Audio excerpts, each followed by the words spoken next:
అరటికాయల ద్వారా పిల్లలు పుడతారా? అరటికాయల ద్వారా పిల్లలు పుడతారా అంటే విశ్వాసం ఉంచు, దేవుడు అద్భుతం జరిగింది. Praise lord.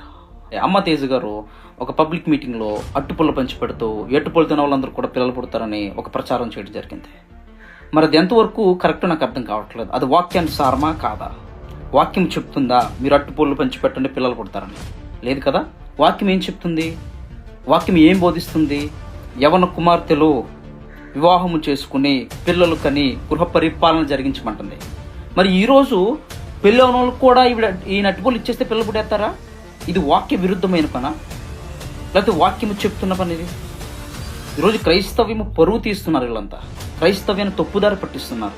ఈరోజు క్రీస్తు స్వరక్తము చేత సంపాదించిన సంఘముని వీళ్ళు ఇంత వరకు దిగజారుస్తున్నారంటే ఈరోజు అనేక మందికి ఈరోజు క్రైస్తవ్యము ఎంత చీప్గా చూస్తారు, ఎంత తక్కువగా చూస్తారు ఆలోచించండి ఒకసారి.